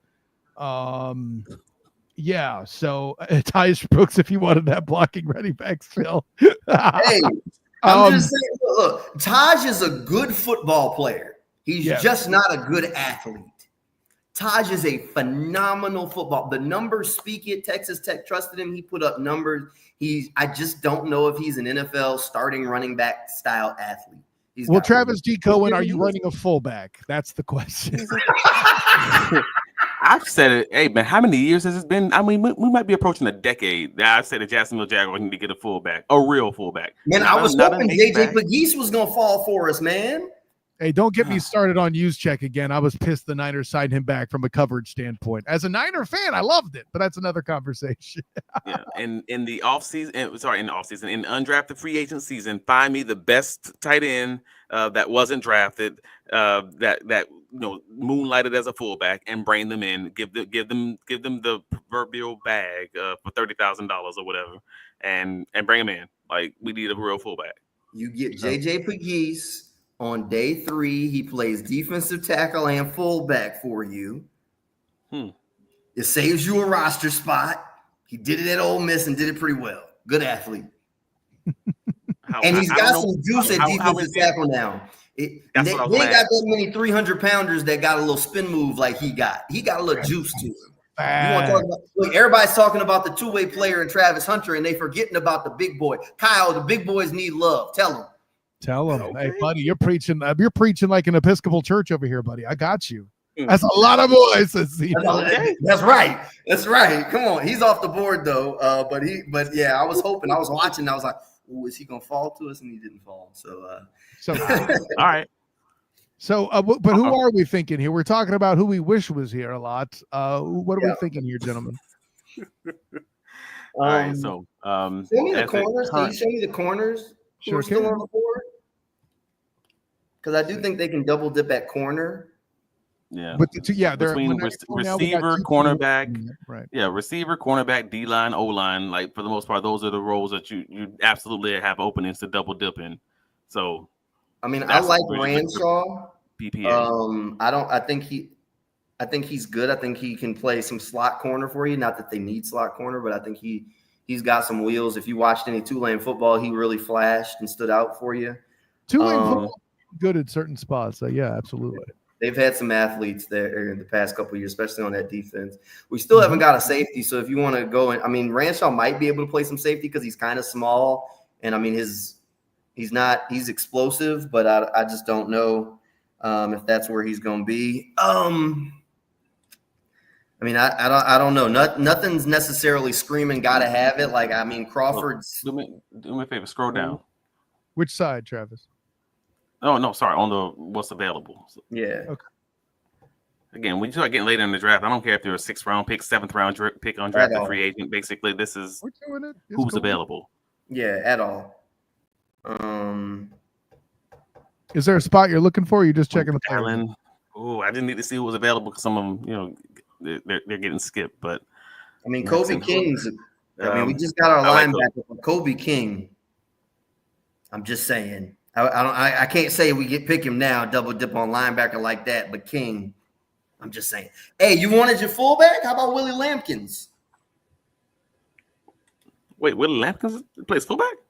He can. I mean, he ain't big. He plays offensive line. He can move. I know. I was about to say he can play fullback. Probably. I mean, that's a projection. I was about to say, I'm like, I didn't know that. I didn't realize we were so damn small. I didn't realize we were drafting for the jumbo package here. Okay. So we only got one safety, right? And is that am I correct in that? We only drafted one safety because we still have Max and Hook on the board. We haven't drafted a safety. We have not drafted. We haven't drafted safety at all. Then I'm gonna get Max and Hook. I'm good. Is he still on the board? Who are you looking for, partner? Hook. HOOK.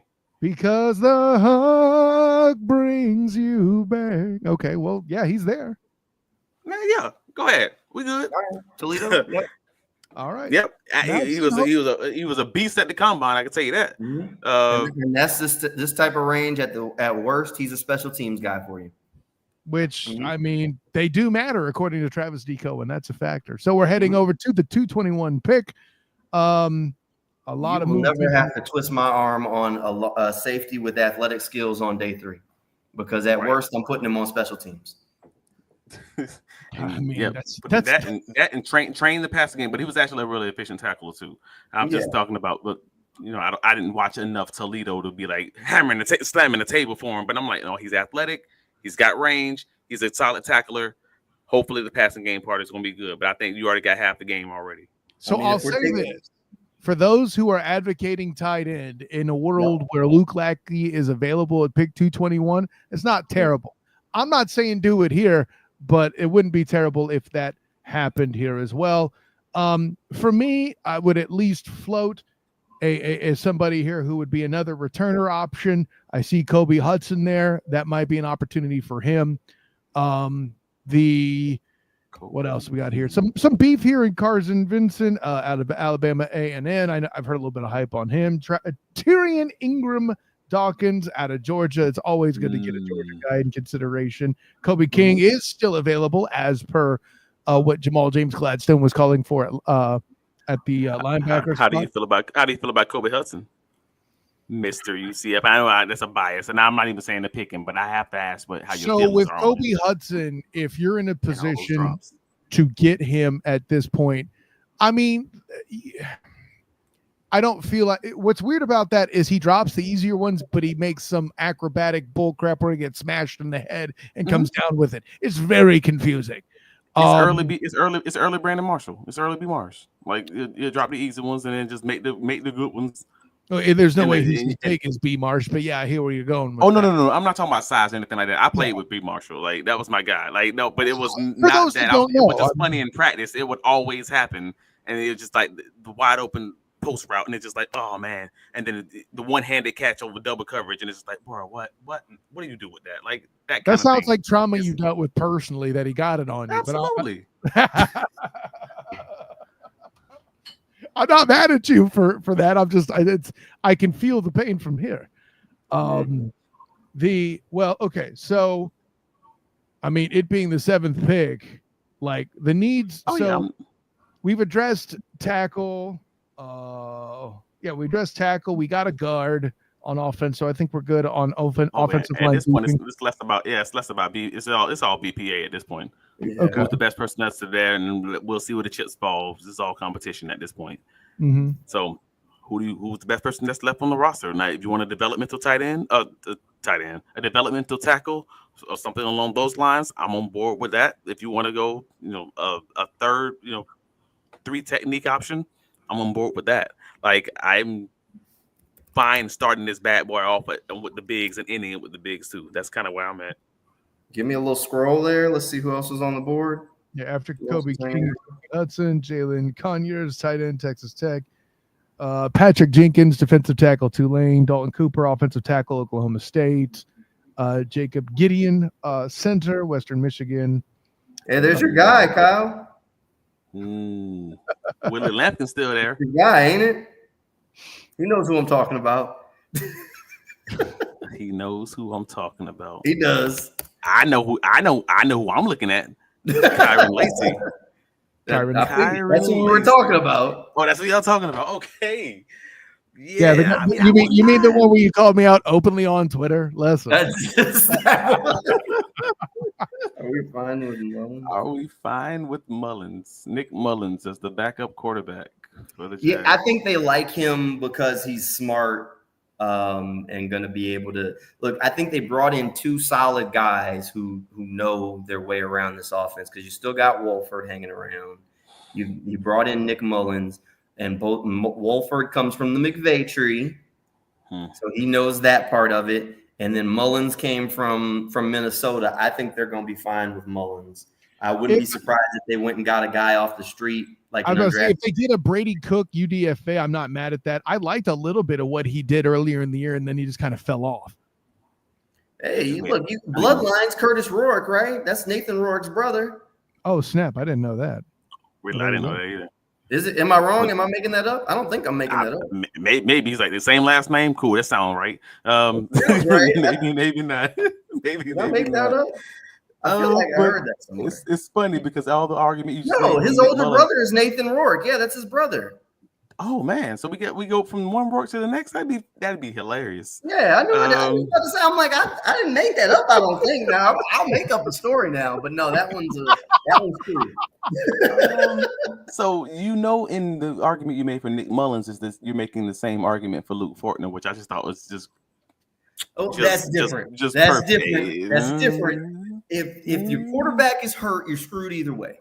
If Trevor goes down, there's nothing saving this team. We've seen that already. Like, at least you can get it to somebody with talent to make it competitive. No, I hear where you're going. At that point, we're mailing it in. Yeah. No, that's fair. I like Curtis Rourke. I think he's onto something. Look, I think Rourke definitely has some talent to be a developmental guy. But I think he's going to be hard pressed to beat out Mullins. I think they're going to go with Mullins as that backup more than likely, and maybe go to the street to get a guy, or you pick up a guy somewhere along the lines when quarterbacks get cut and people try and stash them on practice squads. Yeah. I mean, I'm not going to tell you a 7th round rookie is going to make me feel great if Trevor got hurt and he has to go in. Like that, you're still in the same spot. If Trevor is hurt, you're still screwed. So the 49er fan on the pedal has to raise his hand and bring up a point. There's once in a blue moon, and even right now, you last year you weren't that happy with Brock. So go ahead and stop. Well, no, and I never thought Brock was sliced bread for the record too. Let's be clear. Okay. Yeah. I need some votes, gentlemen. Okay. Well, I'm Antoine Wells Jr. Antoine Wells Jr. I'm just fine with that. He's solid. He's a reliable receiver. If you're talking about somebody who's going to not drop the ball, who's going to be in the right spots, again, you're talking about in the 7th round, and we want to build that depth in that receiver room. I'm fine with that. Can he command the same juice as Parker Washington when Parker Washington is eventually outaged his contract, so to speak? I mean, I can't speak for any of that because, again, at this point, we're just building depth and competition on that roster. We're gonna find out what happens. His biggest issue is a lot like Kobe Hudson. It's just those drops that creep up out of nowhere. But for the most part, he's a solid receiver. Again, he's going to be able to find the holes in the zone and things of that nature. Like, not the hugest guy. I mean, you're talking just 6 feet, 207, 208 pounds, something like that. That's not terrible. I mean, it's not terrible. It's fine, right? Like, again, it says it'll come down to what system you put him in and whether or not he's going to do the dirty stuff. Like, you're talking about a 7th round draft pick, whether or not he's on the block, whether or not he's going to play special teams. I'm fine with it. Yeah. Jamal? I'm okay there. I mean, I wouldn't. We talked about adding a second receiver earlier, so I don't hate it. I mean, I think Willie Lampkins would be a vote, but that'd be your 3rd offensive lineman, and I don't know that they're going to want to go that many offensive linemen. If they didn't just bring in 4 of them, I would have pounded that too. Right.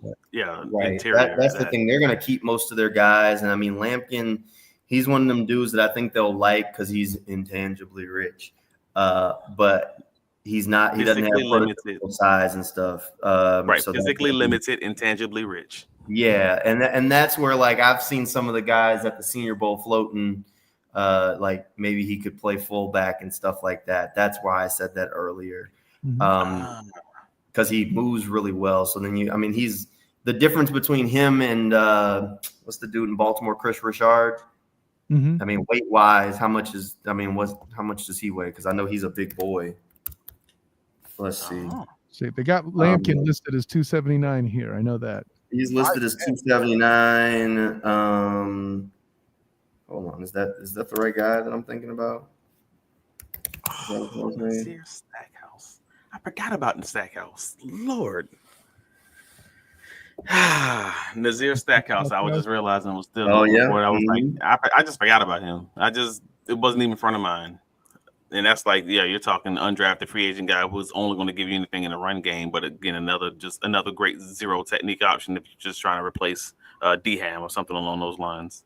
Well, and they got to do that. I think Jimmy Horn Jr. could be good. I mean, he's going to be a slot only guy, but I think he can be better as a pro than he was in college.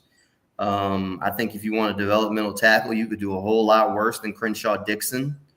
Again, I mean, maybe that's Florida bias, but I mean, he brings you the size and physicality along the way there. So I think you could do a whole lot worse than him. Jamal, don't run from it. Jamal, don't run from it. Now he's like, maybe it's a Florida bias. Hey, man, now he's a Florida. I mean, look, somebody told me about Elijah Badger, the Florida receiver, and literally I started texting people because I'm like, I don't even remember this dude. I went back and watched him. I was like, why don't I remember this dude? Like, he could be a solid, like, I mean, I wouldn't go early, but yeah, see, like, I'm with you. Horn Jr.'s nice. I think he could be good. But I'm feeling that. God, I got to be honest. Elijah Badger. I think he could be a solid 7th or undrafted free agent pickup for somebody. I wouldn't take him over Jimmy Horn Jr. I don't think, though. Yeah.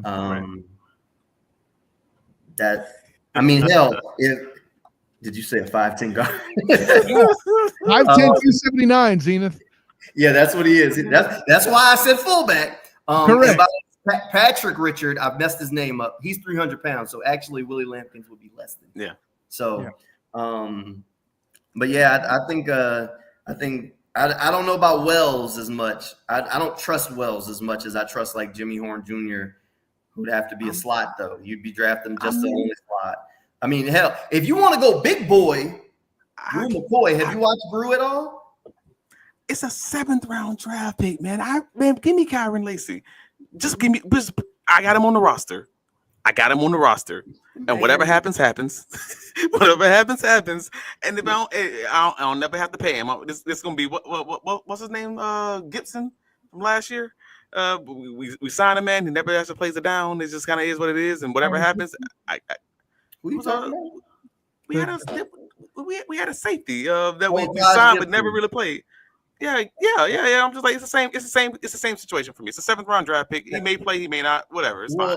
It's the only reason it's a little different is because if you draft this dude who is up for homicide right now, the PR storm that is coming on this franchise is not going to be pretty or fun. Now, given they brand new, so they could probably handle it. But I'm just saying there's going to be a storm of like I consider myself a sports person, but that's going to pique a whole lot of news people. Look, maybe probation, they're giving work release. Look, I'm just saying that the replacements, man. Come on now.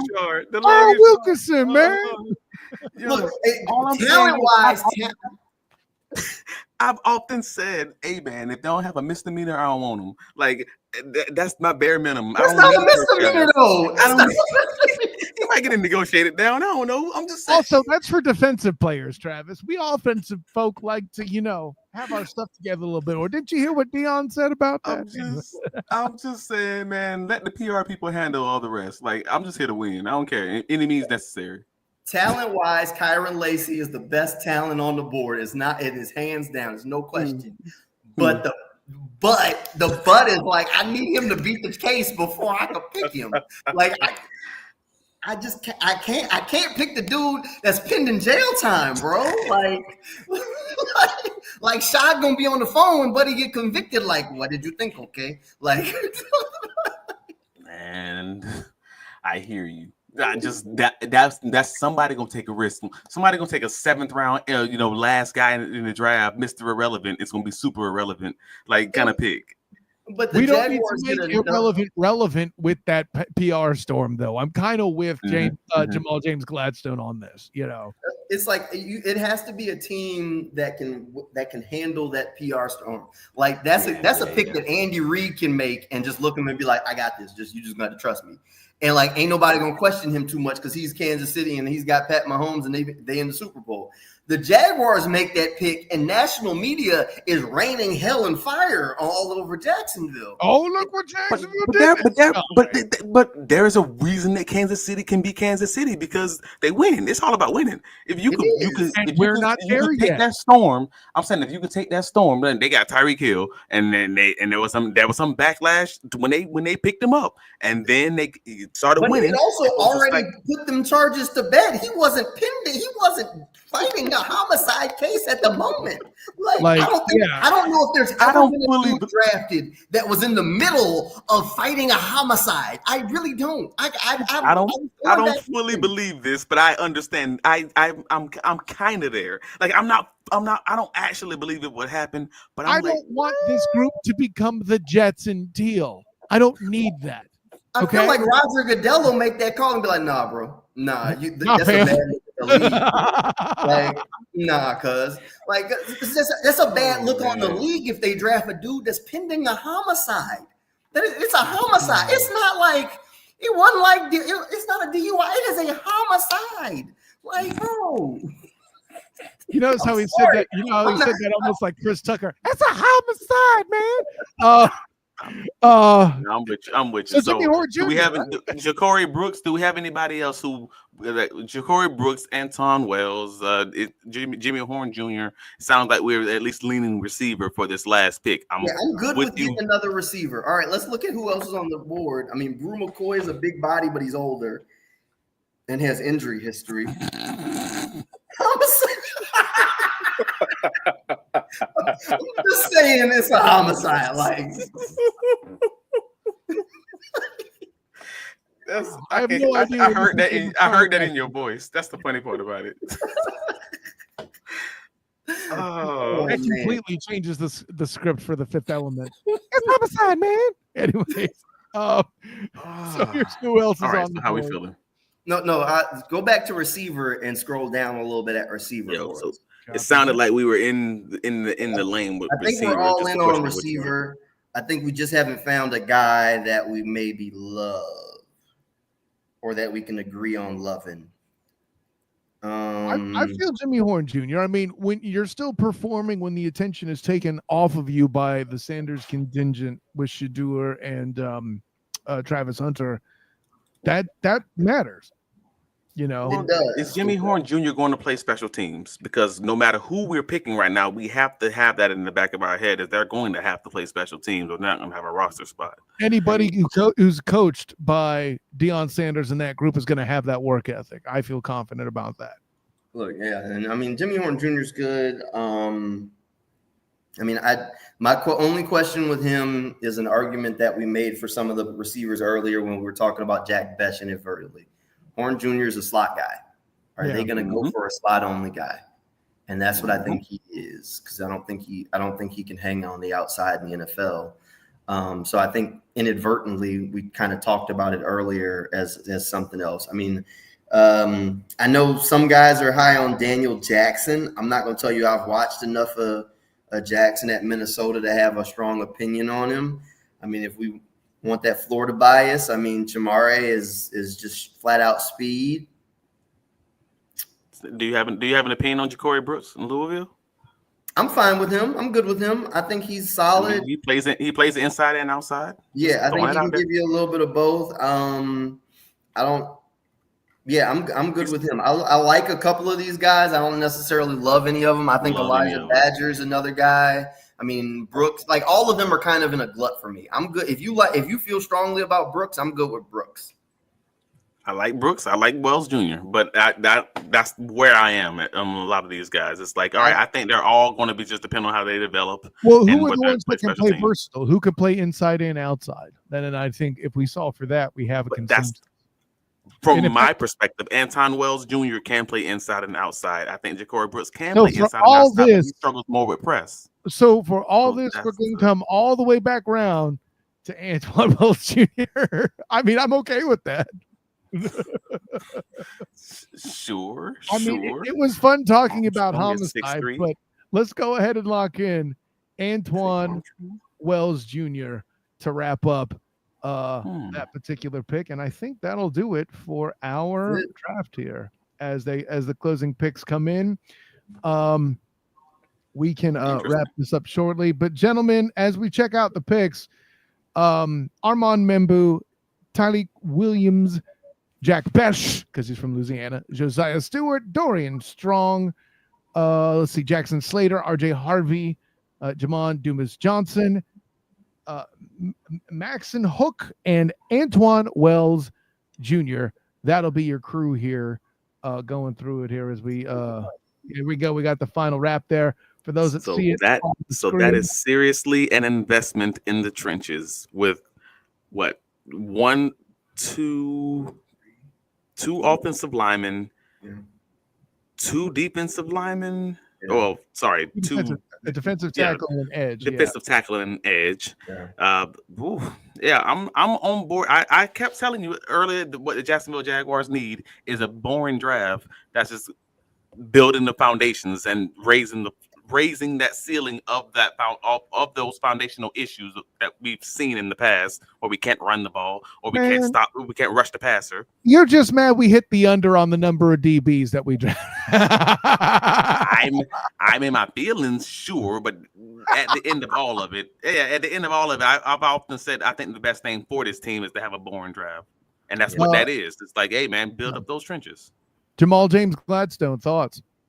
Yeah, look, I think this is a solid draft overall, and I think it solves a number of problems on the roster. I think they have to improve on the offensive line, and I think they know that. I think that the only way you do that is by making those high-end investments. So you go get an Armand Membu. I think the biggest need at defensive tackle, and we talked about it, is that you need a zero. You need that big guy. They thought they were getting that from Devon Hamilton in the last regime. He struggled to get back to form. So I think you go get Tyleek Williams there. You needed that third edge, but and you got that in Josiah Stewart, and you added that receiver, Jack Besh, in the third round. I think Stewart, I know everybody's pushing for Jalen Walker as kind of the dark horse right now. Maybe if they trade back, I think Stewart can give you a little bit of what you'd get from Walker, where he can give you a little bit. I mean, he's a lighter guy who moves pretty well. He can give you a little stand-up backer. He's not going to be as good in that sense as Walker is, and then you put his hand in the ground and let him pass rush in passing situations. So I think you can get a little bit of that from him. And then I think from there we kind of added along the way, adding in RJ Harvey and a handful of other guys, Jackson Slater. So I think we added a lot of high ceiling dudes. Yeah. That overall they keep talking about raising the floor of this roster, but I think some of these guys are going to raise the ceiling on this roster if they get to their ceiling. And I think Jack Besh is a perfect. I mean, that dude run blocks he's one of the best run blocking receivers in this class. I mean, flat out. So I think putting him in there and his ability to play from the slot or play outside and what they want to do, I think it fits. I think that's a realistic class for the Jags. Yeah. The last thing I'll add too, as far as I know, the improvement for the DBs is important, and I'm not saying that isn't something to be happy about with the additions made in this draft of the free agents already added.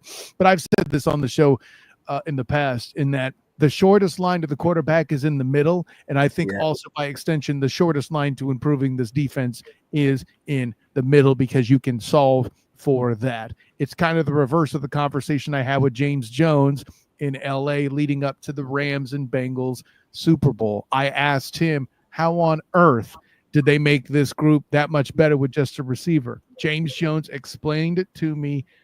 Any of us could have replaced Balky. Well, sure, Robert. But what James Jones said to me about why at the time Jamar Chase was the right move is you needed several O-linemen to fix that in Cincinnati at the time to protect Joey Burr the way you needed to. You just needed one guy to make a bunch of big plays, and that's why that worked. I think it's the reverse for this defense. You need one big guy able to make big plays to bail out that core, and you get that sooner, whereas you will need, I think, a few players to make better that DB room. And I'll grant you, you're probably close with Jarian Jones, and who knows if Campbell could put together a few healthy years. That's a tall ask at this point. I'm kind of getting Cam Robinson vibes there. Let's just start with one. Just a healthy year and go from there. Well, yeah, that's the first baby step. But yeah, so I like how how our draft concentrated enough on defense. I'll put it that way. So, to that being said, we have concluded the triumvirate draft here. Jamal St. Cyr, tell the world where you can be found, my friend. Hey, I'm on social media at J St. Cyr TV. That's JSTCYR TV, and then over on Channel 4 on News for Jacks. So we always rolling out stuff. We're planning our draft coverage right now. So draft day, we'll have like 2 hours of TV coming your way. That's also over on newsforjacks.com. So that'll be kind of fun leading up to that Jaguars pick, doing that. I always love the NFL draft, man. One of my favorite events of the year. Yeah, you're always ready for it. You got good information too. So that was certainly a lot of fun. And hey, what I know about you is when we start getting that third day stuff and you're talking things, because you don't skip cardio, you'll have plenty of energy for it. Boom! Jamal St. Cyr. Travis D. Holmes, tell the world where you can be found, my friend. Hey, I can be found on all the socials. Travis D. Holmes, as it says on your screen. If you're listening to us right now, please like the video, subscribe. If you're listening to us on your favorite podcatcher, please rate and review us. Help us with the algorithm. Help us, keep this thing free and available for all of you listeners. But BigCatCountry.com, you know what it is already. Come on, man. Stop getting you're in 2025. Stop getting your information from all these third-party places and ESPN and Bleacher Report. They're just copying our information that we're already giving them we're on the ground, man. Come on, man. Come on. BigCatCountry.com. Save it as your favorite. We'll have you guys covered for all of the, pressers, all of the off-season content. And once this season gets here, maybe we'll give you some stuff on the ground that the other guys aren't really giving you, talking about what's happening with the players and practices and things of that nature. So lock it in, man. On that, we shan't front. Great hoodie, by the way, Travis. Flash the yeah. I thought it was fun. It's funny. Yeah. Let the people know. Let the people know. That's right. Of course, I am Kyle Nash, the student of the game, in that odd place where I'm doing postseason and preseason all at the same damn time somehow. Of course, my writings with Fans First Sports Network covering the Orlando Magic. Next Tuesday, I will be at the Kia Center for the play-in game as they battle probably the Hawks in the East there. So check that out. Of course, my work writing for the Jacksonville Jaguars as I review all the things that have made our pick so much different than it was perhaps in January when we were talking about. Make sure you check out those events in that article, by the way. Fans First Sports Network, of course. My work with the Black and Gold Banneret the morning before recording this. I'm at spring practice talking to running backs and then ended up drafting a UCF running back tonight with these gentlemen. That's a fun time. Make sure you check out the Black and Gold Banneret for an article discussing Dylan Risk's transfer, as well as the Night Shift podcast and YouTube channel brought to you by the Black and Gold Banneret staff, where that conversation with the running backs and running back coach Jimmy Beal all takes place. Spoke with Jaden Nixon as well. And, of course, Miles Montgomery will drop Friday morning. Check all of that out, too. And, of course, if you haven't liked and subscribed the Duval Dive YouTube channel, get a hold of your life. Do the thing. So, for my good friend, Jamal St, who will never skip cardio, Jamal James Gladstone, Travis D. Holmes, a.k.a. Travis D. Cohen, of course, me, Kyle Nash, the student of the game, a.k.a. El Executive Tony K. Until next time, everyone, class dismissed.